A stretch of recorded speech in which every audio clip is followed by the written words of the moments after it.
Michael Hayes and Morley Winograd argue that the upcoming national election will bring a reshaping of the political landscape due to the maturation of the millennial generation, whom the authors believe will invoke technological change to the campaign process. This event, hosted by Vroman's Bookstore in Pasadena, California, is an hour. Thank all of you for joining us today. About a year ago, actually, maybe 13 months ago, Mike and I submitted a manuscript to our wonderful publishers at Rutgers University Press for this book, in which we forecasted a major increase in political involvement and voting turnout, especially in Democratic primaries and caucuses in 2008, and especially among young voters. We talked about the change that would come over American politics with a great increase in optimism about the importance of politics and the potential it holds for changing America. And we talked about how, in the book, 2008 would witness a large increase in the number of Americans contributing money to political campaigns, and that the campaign finance advantage would shift as a result of this internet kind of fundraising from Republicans to Democrats.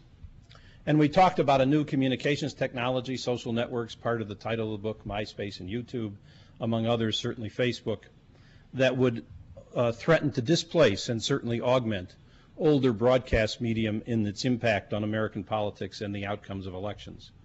We also talked about, although our publisher warned us about picking winners, the emergence of a candidate, basically unnamed at that point, who had the potential to enroll a majority of voters, and particularly the youth of America, in a vision of a different future for this country. And we said that American political campaigns would shift from the divisive debates over social issues that had characterized much of the last 40 years into a political campaign destined to be historic in its focus on the fundamental questions of economic and foreign policy in America. And the only problem we had was convincing our publisher that we were right. It was July 4th, 2007 to be exact. And certainly it was kind of a startling set of predictions, even though today it seems like something that everybody at least acknowledges happened, even if they can't understand why it happened, and even if political observers even today, even in the aftermath this week of the conclusion of the Democratic primaries, are still talking in tactical terms as opposed to understanding the underlying trends that we thought would cause this change to occur. Now, neither of us possesses a crystal ball. We don't have ESP or sixth sense. What we had was the ability to examine the history of American politics. As you heard in the introduction, Mike Hayes has written his PhD thesis on this subject of realignments and the frequency with which they occur, which has been noted by other authors, and about every 40 years we have that kind of election. But our book, for the first time, marries that kind of political science understanding with an understanding of the generational theories of the late William Strauss and Neil Howe, who suggested that there were 4 types of generations that cycle through American history. And through the brilliance of my co-author, not me, he actually knows what he's talking about, we were able to integrate those 2 theories into a brand new proposition that represents the framework of Millennial Makeover. So what I thought we would do this afternoon is have Mike present that framework, since it's his intellectual insight. I'll come back and talk about this young generation that we love so much. We have a number of millennials in the audience. Some of them are related to me. And at least 4 of them are mentioned in the book in the dedication. And so we'll talk a little bit about millennials, because everybody likes to talk about this strange new phenomenon after you understand the political context that this generational change is causing in America. Thank you. Here's Mike Hayes.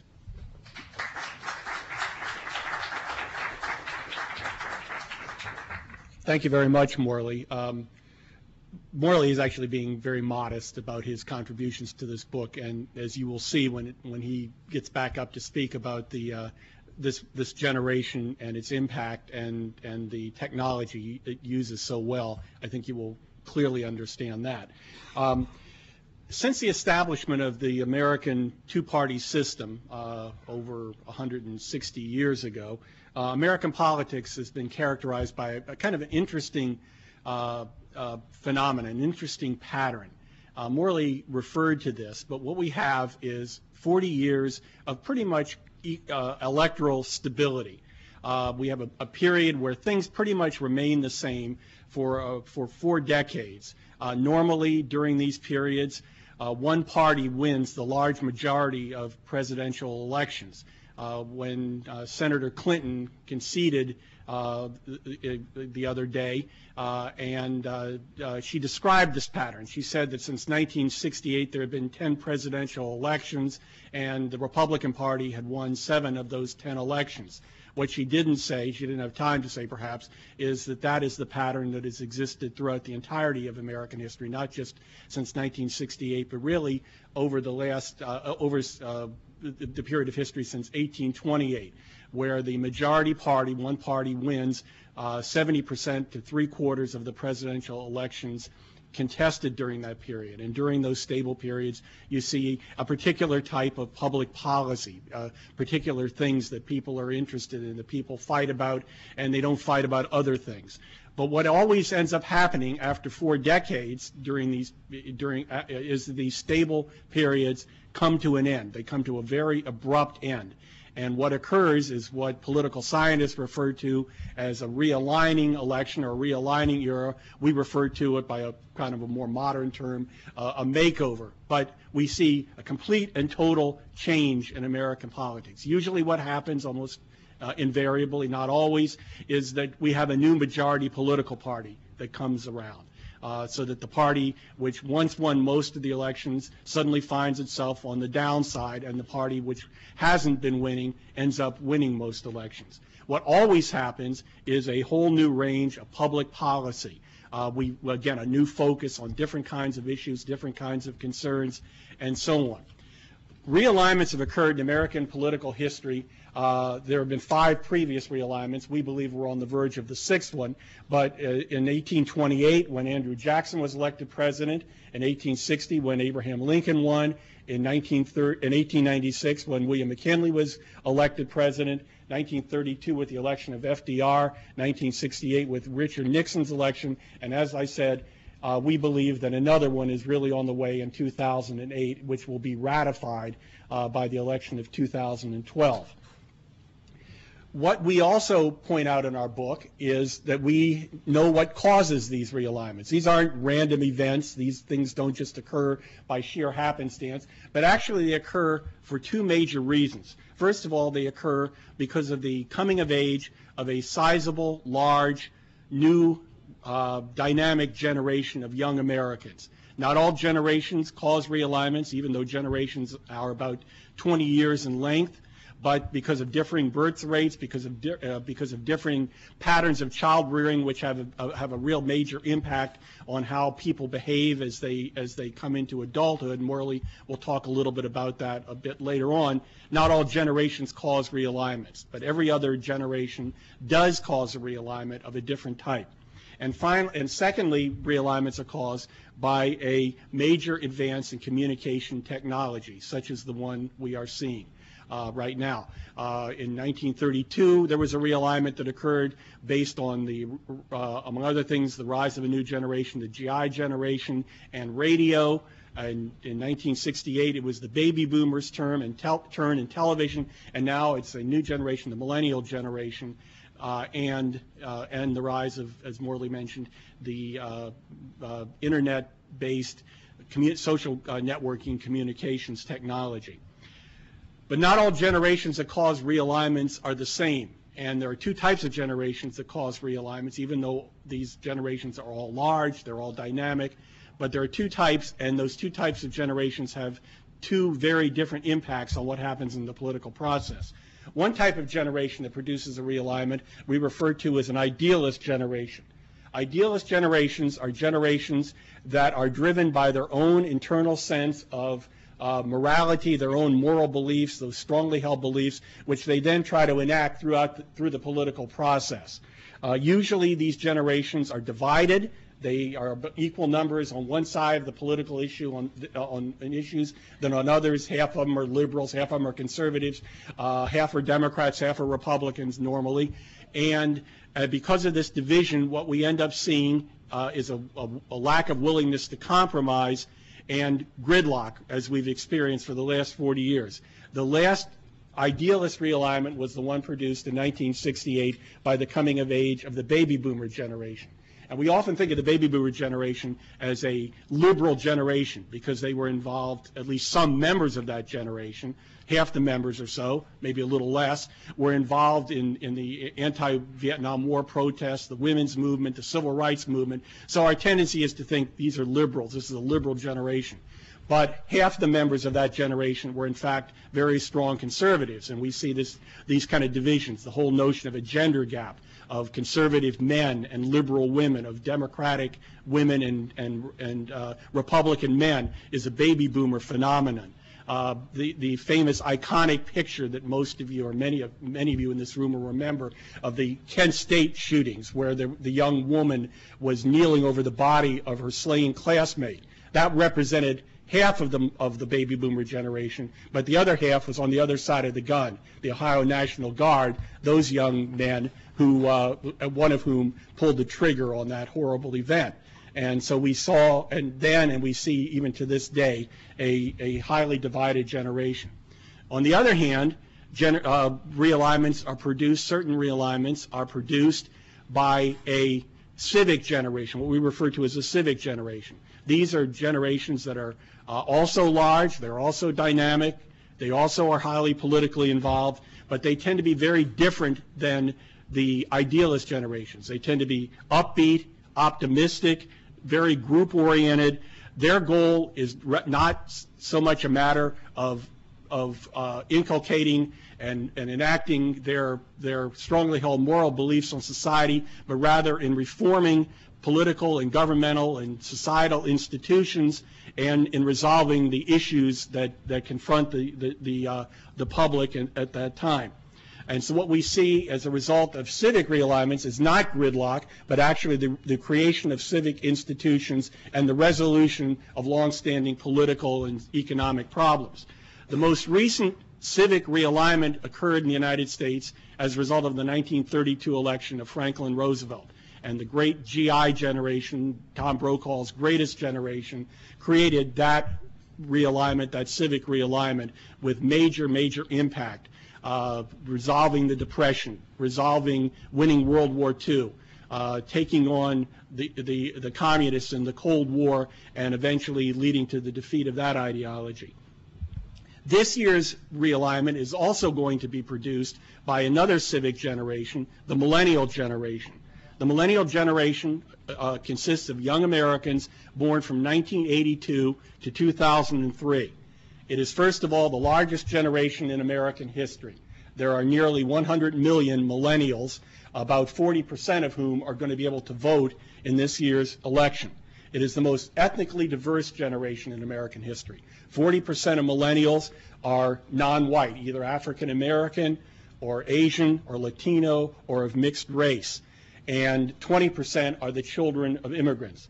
It is also the generation that perceives the narrowest differences and distinctions in gender roles of any generation in American history. We saw a bit of that as in the last campaign, and some surprise on the part of some older women who found it difficult to understand how younger women could vote for a male candidate rather than a female candidate.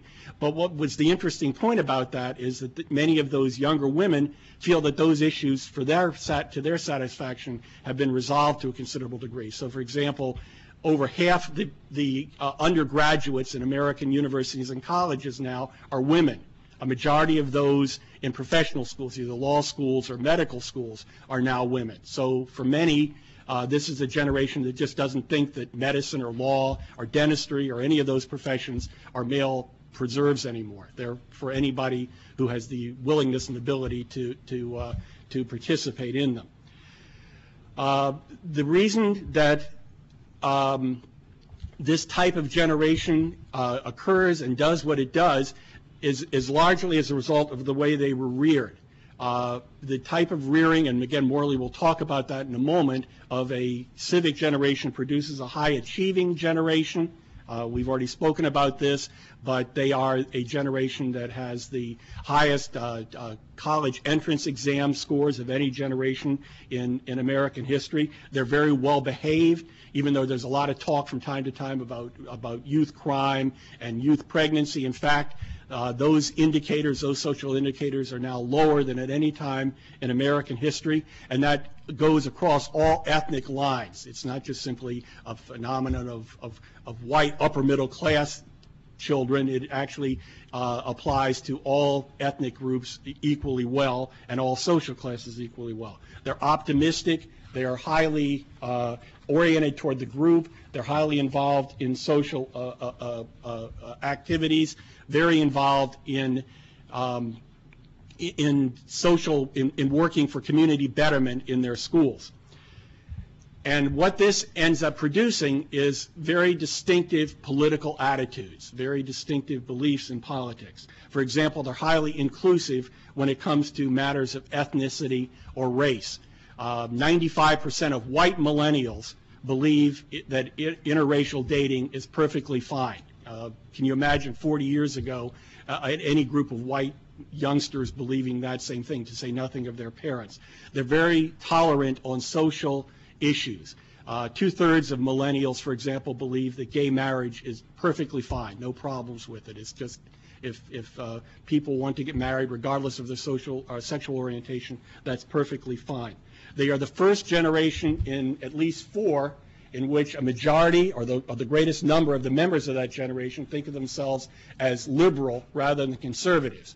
And not surprisingly, as a result, this is a generation that its members identify by a 2-to-1 margin as Democrats rather than Republicans.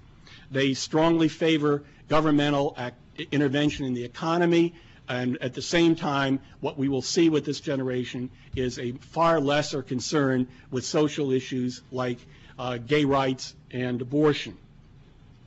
And so as a result of all this, what we would expect to see is that in the coming realignment, we would expect the Democrats to have the advantage in this coming realignment. Certainly, even if the Democrats don't have the advantage, there will be a change in the style and tone and structure of American institutions. We will not see the political gridlock. We will not see the argument back and forth as one side fights with the other side. What we will see is an era of greater cooperation, greater willingness to resolve issues, if possible, across party lines. And as a result, many of the issues that have been bedeviling our society for years, such as adequate health care, education and financing, things of this nature, we would expect to become resolved over the next 40 years after the upcoming realignment. And so where did these attitudes come from? Where did these beliefs come from? For that, I'll turn it over to Morley Winograd, and he can give you an answer to that. Thank you, Mike. Thank you. So I assume those of you who are applauding are Democrats. Okay. Whether you're a Democrat or Republican, the existence of this millennial generation and its impact on politics is, if you are a parent of anybody born between 1982 and 2003, it's your fault.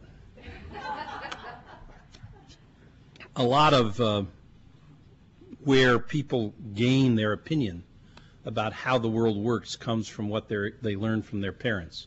It's also influenced by the experiences that are common to a generation as it grows up, those events in the external world.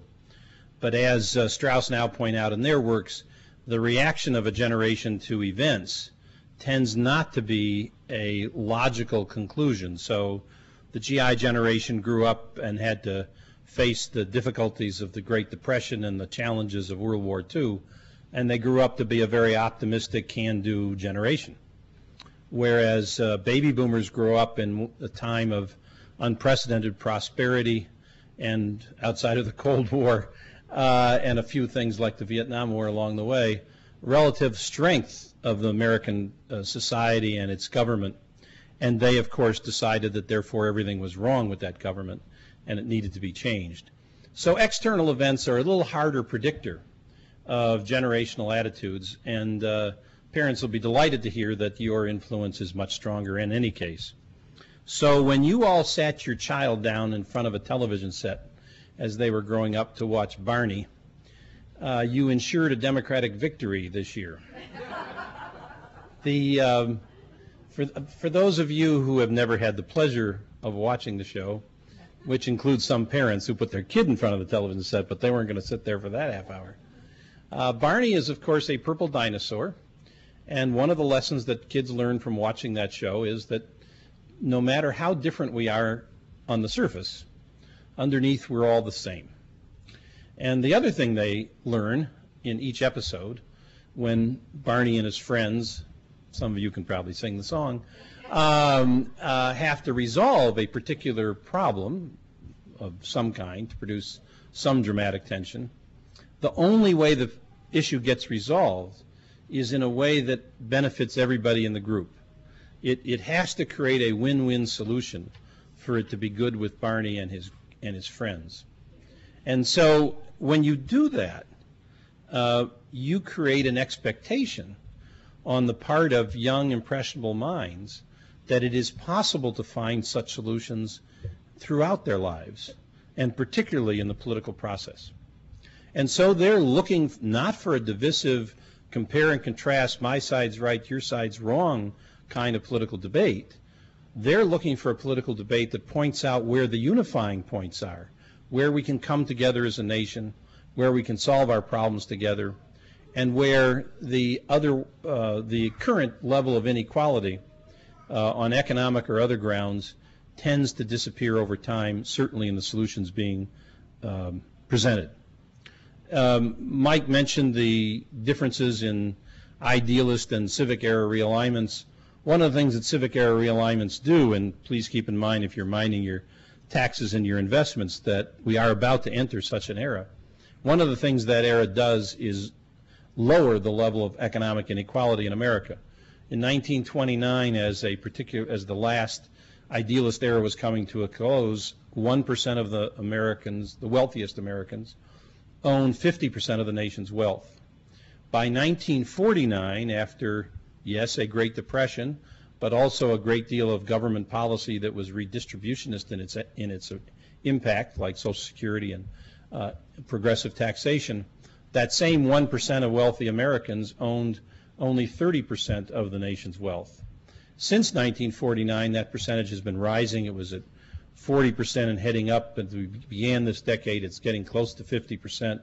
But you're about to see the high water mark. Now, I'm not here to predict that subprime mortgage financial crisis will lead to a financial meltdown of the consequences of the Great Depression. Fortunately, we have some other institutions designed to help prevent that. But I am suggesting that one way or another, through events and or a combination of public policy, the level of economic inequality in America will become less, simply because of the way you raised those millennials. You have told them every time they did something that they did a good job, right? Couldn't possibly touch the kids' self-esteem. Put those letters up in 12-inch high stencils on their bedroom walls as they were growing up. Make sure they felt really good about themselves. Congratulations, you accomplished that goal. You've created a group of very confident, overachieving millennials who feel pressured, another part of their parental upbringing, I'm afraid, to do well. So they are always being told to try your best. They haven't necessarily been allowed to fail, which will be one of the future challenges. And they've been sheltered by their parents from the harsh realities of life, so that their reactions in time of adversity are as yet untested. Nevertheless, they are a generation that believes they can do great things, and if history's any guide, they probably will. Now let's talk just a moment about the social networks that they're using, which I know no parent is responsible for. In fact, you've done your level best to keep them off these social networks. But it's a very critical part of a millennial's existence. Millennials were born when the internet, for the most part, was already in existence, and certainly in their child years and their upbringing, internet is part of their lives. They really cannot live without access to the internet, which is why their cell phone and their laptop, if they're teenagers or older, is their most important possession. There was a survey done of millennials that asked them what was their most important possession. If they had to go to a desert island and could only take one thing with them, what would it be? Millennials expressing maybe less understanding of communication technology than their love of their cell phone, said their cell phone. I'm not sure who they would call on that desert island, but that's the answer they gave. 80% of them have a profile on either MySpace or Facebook, often both, and sometimes more than just those two most popular. They check it constantly in order to know what their friends are doing. The Economist magazine, not our book, suggested that millennials get up in the morning, check their MySpace or Facebook to find out how they ought to feel that day. And in some cases, that's probably true, because the group not only vibrates to sort of intellectual questions and abstract decisions, but also to emotions and what the group should feel as well as do. They do, of course, look for a consensus, therefore, in making a decision, and they are not looking to experts for that decision. They're more likely to check Rotten Tomatoes than a movie critic to find out what movie to go to, because it's Rotten Tomatoes that aggregates everybody's opinion. They're also, even more than Rotten Tomatoes, most likely just ask their friends. Word of mouth, not necessarily literally word of mouth, but the word of mouth equivalent on social networks is really what they care about. And that's how they make decisions, which drives experts absolutely crazy. And of course, you have to remember that the current structure of American government, founded by FDR in the last civic realignment, assumes that experts will run the government. It was the great progressive reform to institute all these agencies that we now deal with and put in place, in theory, a group of experts who could make the best decision given the situation and tell people what they ought to do. And the reason government no longer resonates with so many of us is those experts are not likely to know the unique circumstances of an individual's particular case. Well, millennials have a solution for that. It's kind of like Wikipedia and Google. That kind of technology introduced into government is what you'll see as millennials create a millennial, not a progressive era government, but a millennial civic era government. The other group of folks that millennials will ask in order to make a decision, so you have a continuing responsibility, is their parents. 50% of millennials talk to their mother every day. You raise them to be your friend, not your child. Congratulations, they're friends with you for life. Now live with it. They're likely to move back in when they graduate from college. They're graduating with a huge debt. One book out on them is called Generation Debt, because many of them graduate with debt as big as a mortgage but without a house. And so they're likely to take a job and come out on the economic equation by living on your rent, not theirs. And most parents of millennials are looking forward to it. And that's also quite unusual, especially for all of us older folks who can remember our relationship with our parents and how quick we wanted to be independent of the family that we had grown up with. If you ask millennials about heroes, again, there's a lot of misunderstanding in the media. The heroes that celebrities and the paparazzi of LA tend to track are not millennial heroes. And they're actually not interested in those lives and that kind of behavior. Now, if you're talking about Hannah Montana, that's a different story. First of all, she's got at least two persona, which is really good with millennials. She's not only Hannah Montana, but she's Miley Cyrus, and therefore she can have a concert in which half of it is sung by Hannah Montana, the other half by the real person, and conclude with a duet between the two of them, and the only people confused in the audience are those who aren't millennials. Because millennials are on social networks with multiple persona as they make their way in the world and understand the need for keeping private their most personal information while displaying a lot of information that they would hope others would share on the net. The other heroes that they do have besides their parents tend to wear a uniform. They're usually the military, police, or fire. When you ask them, policemen or firemen tend to be the heroes they can think of, or maybe the stars of High School Musical who make sure that everything comes out right when the program is over, when the movie's over. That's the kind of millennial culture that is going to permeate America. Remember that millennials there's almost 100 million of these folks. They represent about a third of the United States population. Obviously, not that many in the electorate quite yet, but they are about a third of the American population. They will continue to grow in size as the other generations, unfortunately, pass from this earth. And so they will be the dominant motif of American life. It's not just that there are now already as many millennials voting in 2008 as there are the senior citizen group over 65 that the media tries to talk about all the time. It's that they are continuing to increase in size and importance, dominating media, becoming the audience everybody cares about. They're going to produce a America that would be very familiar, except for the technology, to their GI generation parents or grandparents. And their impact on America will be just as deep and profound as the changes this country witnessed in the 30s and the 40s. So for all of you who are kind enough to come this afternoon, welcome to the millennial era. I hope you enjoy it. Thank you.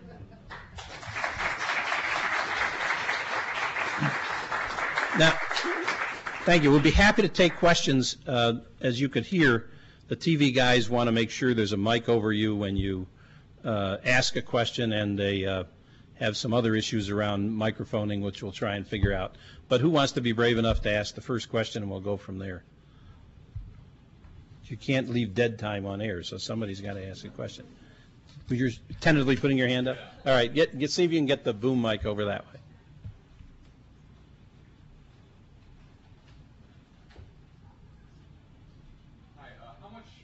Political change can actually occur in the kind of era where we have very little political accountability, despite the fact that we can nominate these candidates who run on campaigns of big change and big ideas. But it seems like every candidate always runs on some sort of big change and big ideas that most of them never are enacted.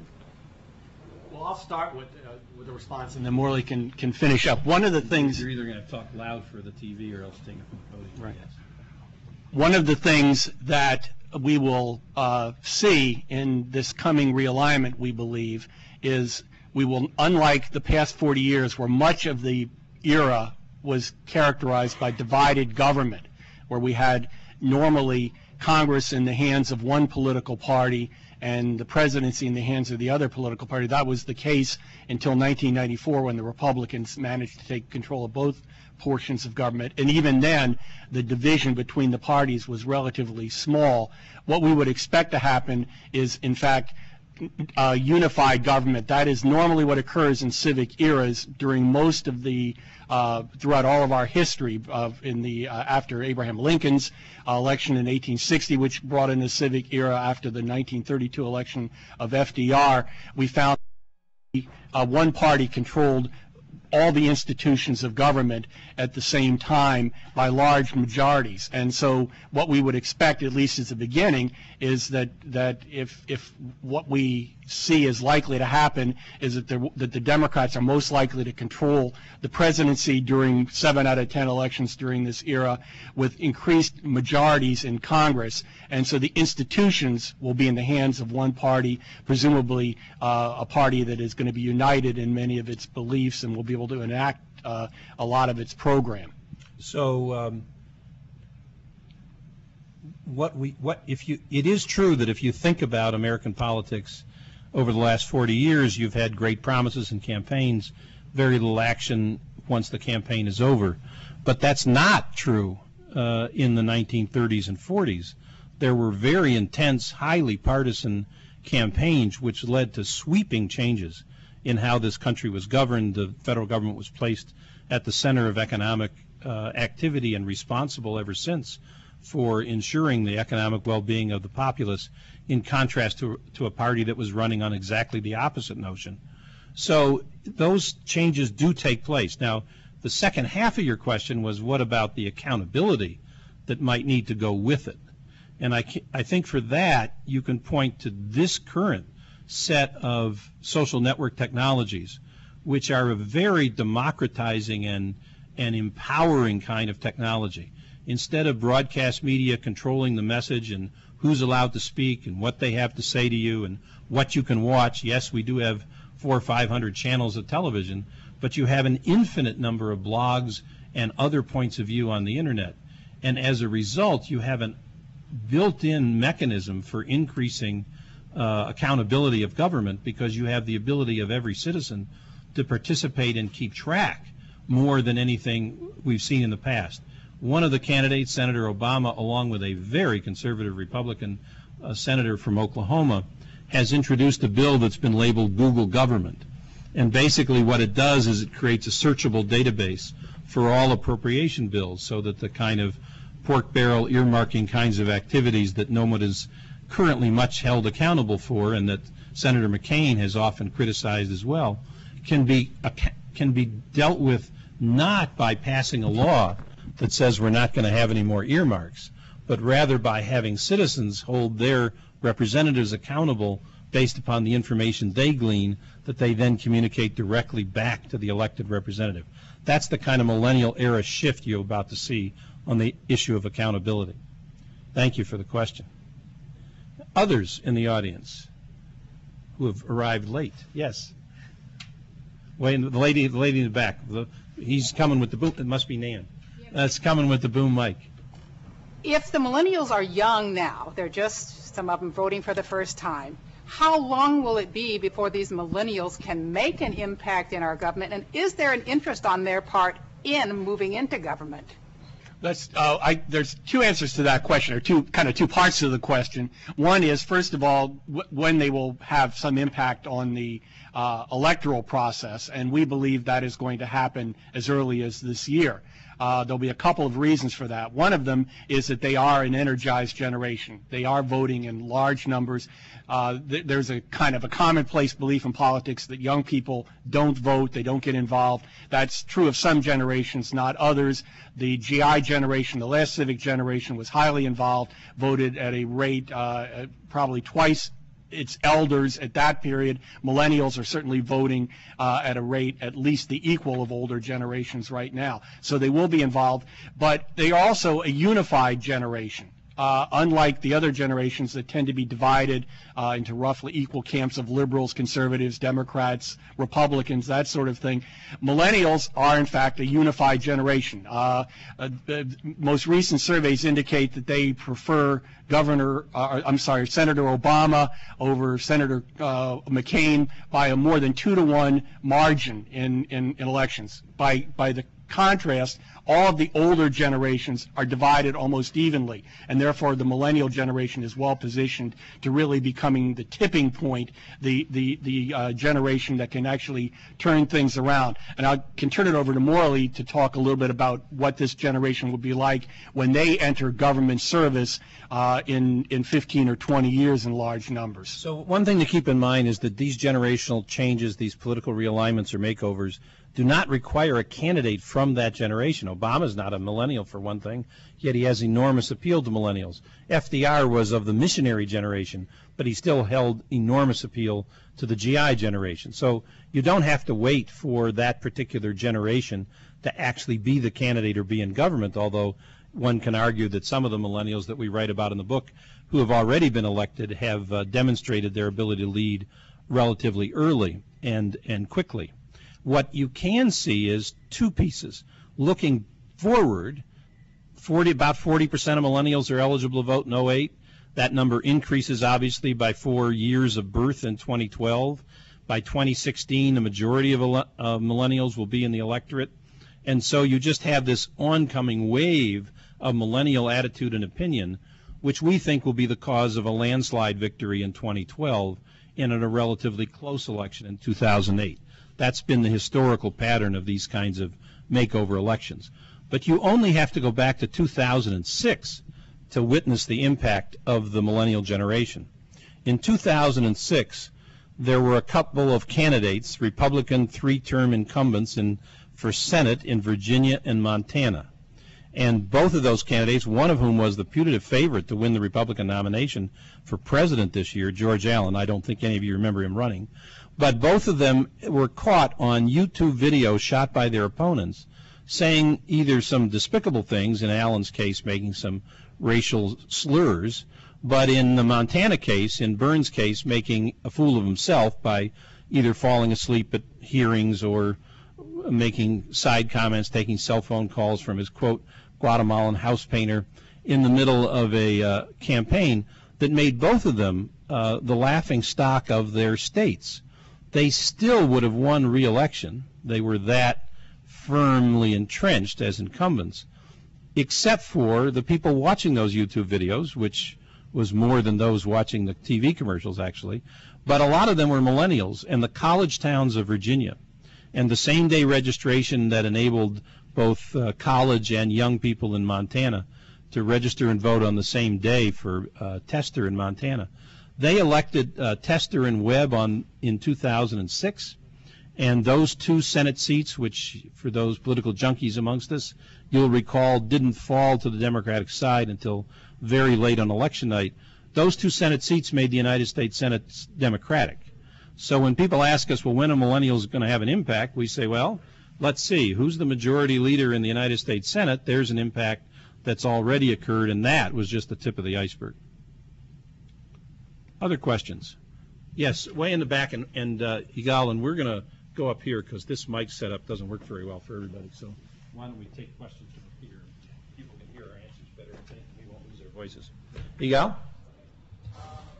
So one of the problems with trying, well, the technology it has, or the kind of technology we're seeing today is an important factor in your description of the millennials, as I understand it. And one of the problems with trying to predict the technological future is that we often just assume it's sort of more of what we know about today. Whereas if we look at things like these social networking technologies, they're very new. Facebook is, I don't know, what, 2 years, 3 years old, right? 3. And as a widespread thing outside of college campuses, it's much less than that, right? About a year old. So it's not crazy to assume that 2 years from now there's going to be stuff out there that's very different that we can't, even imagine today. How do you deal with the impact or danger of this?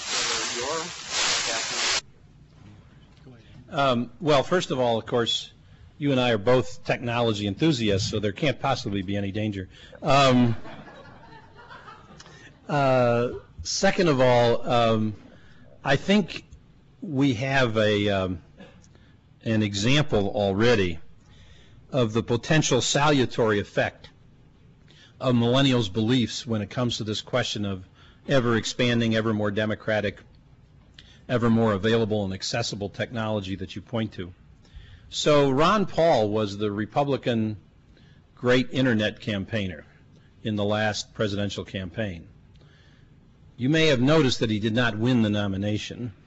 And in fact, he never was much of a factor in the race. And yet he was just as good at using internet technologies to draw attention to his campaign, to raise money, shock the Republican establishment with the millions and millions of dollars he raised in his campaign. But his philosophy, which could be generously characterized as libertarianism, you read some of his stuff, it's not even that, is antithetical to the community orientation of millennials. And so even though it's the same technology, how it's used is dramatically different depending upon people's attitudes and beliefs. And we think that the civic orientation of millennials will continue to cause this technological explosion to be used in ways that help strengthen our civic institutions in our country.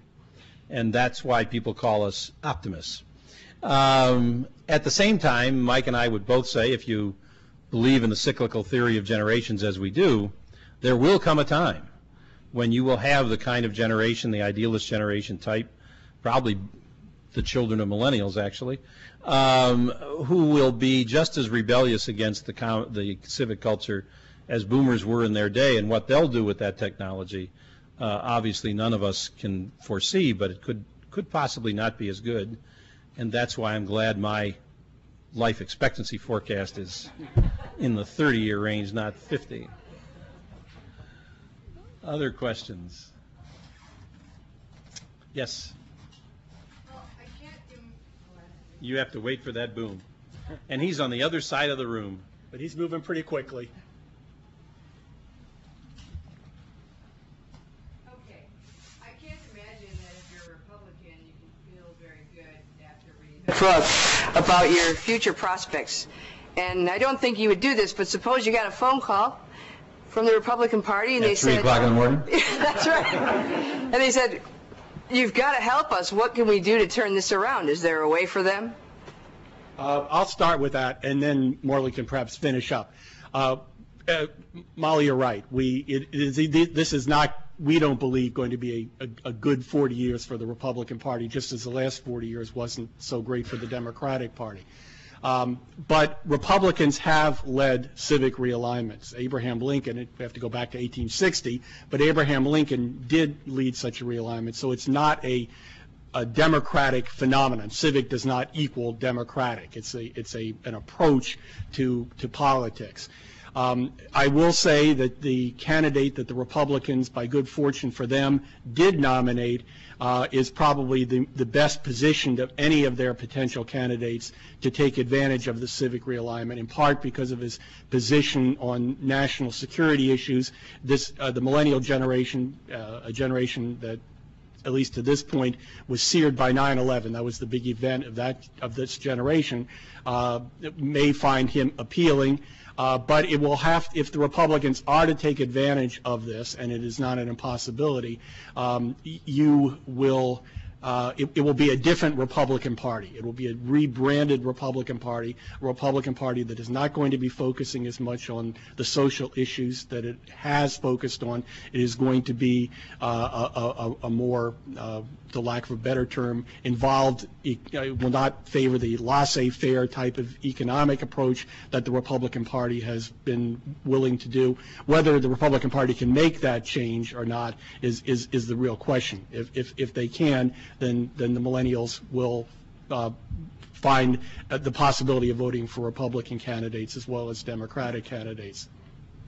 So, agreeing with everything Mike just said, as I always do, you can probably get a sense of whether the Republicans are going to pull this off over the vice presidential selection and the upcoming Republican convention. So in 1896, the Republican Party, which had been running as a civic-oriented party since Abe Lincoln's presidential campaign of 1860, decided that the country was in no more mood for civic activities.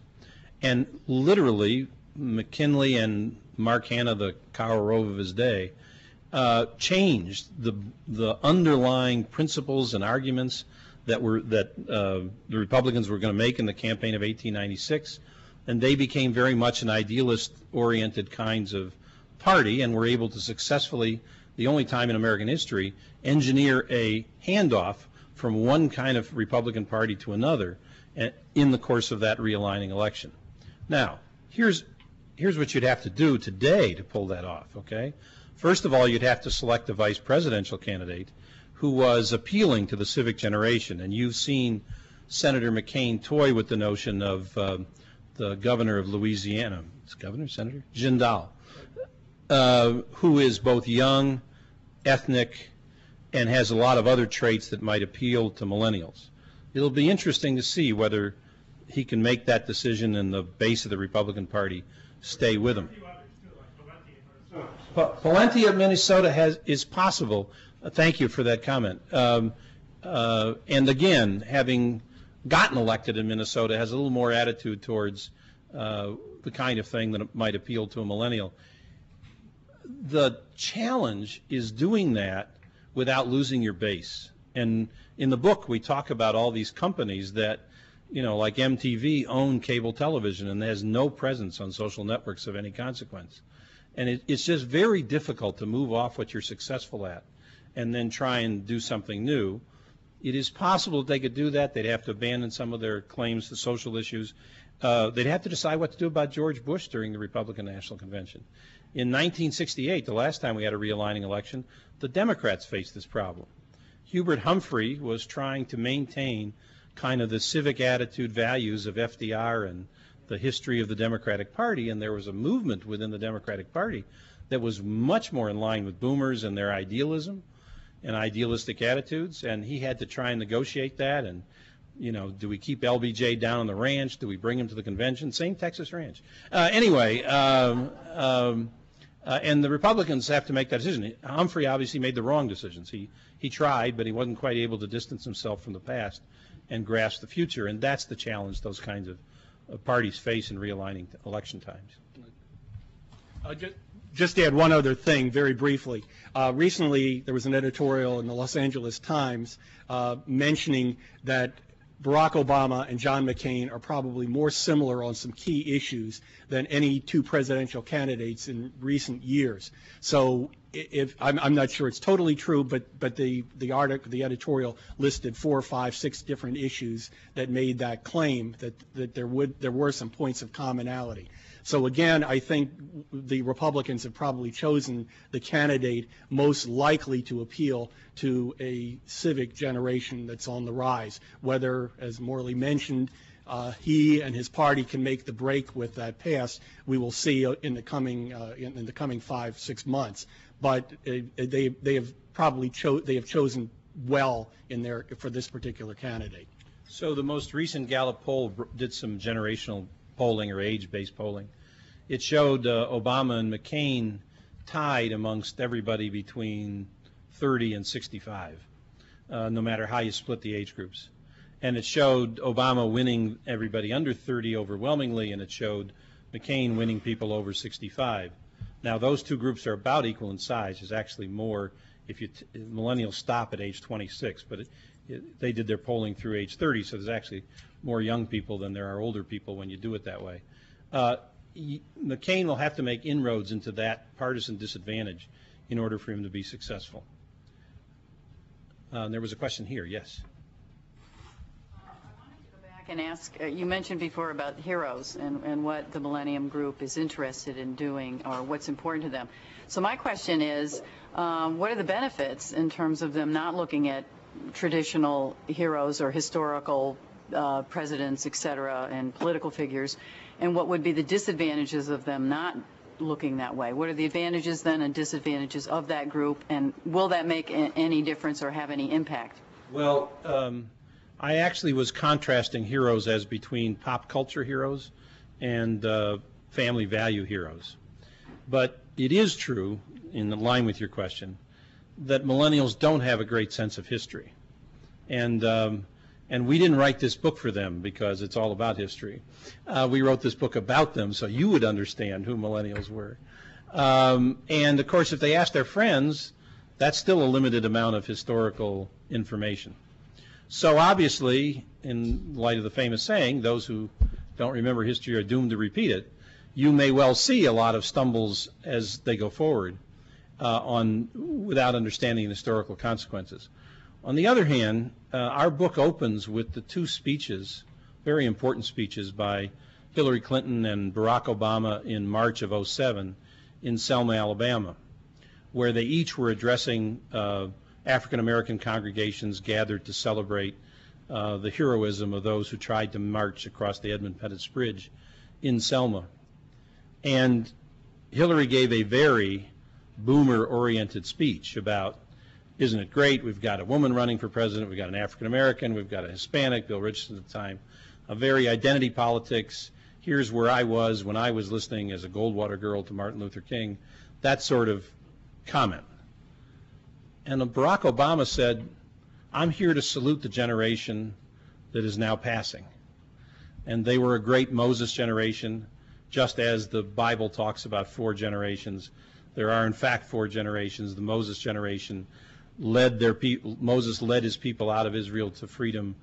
The heroes of this civil rights movement that we're here to celebrate today did a similar thing for our cause, but they didn't get in to the promised land.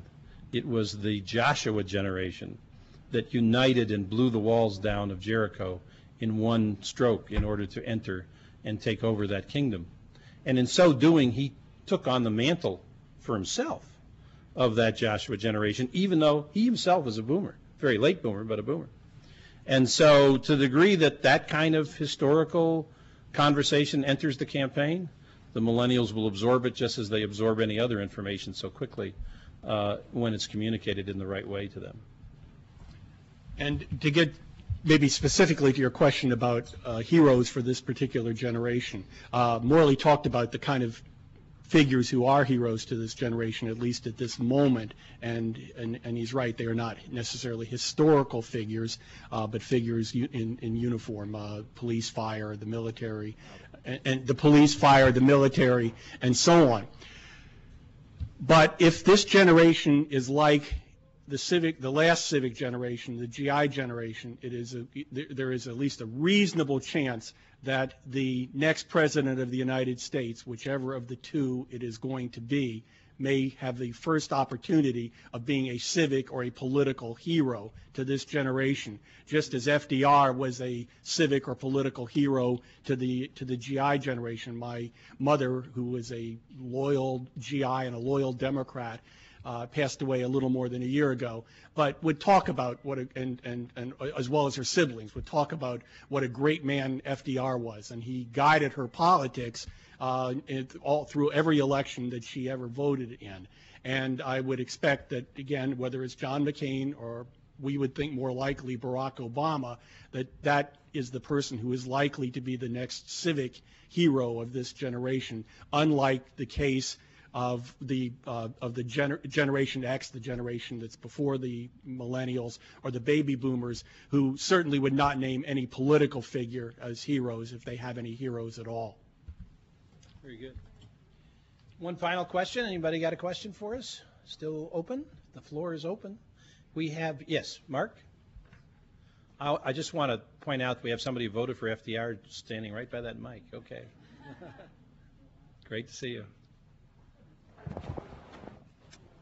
Morley, thank you, and Mike, thank you for all of your work over your careers and for your predictive work in the early 90s, which I'm aware of.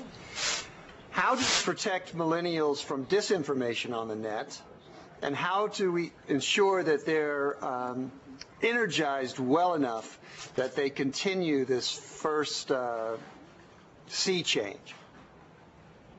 Well, disinformation on the net is a challenge.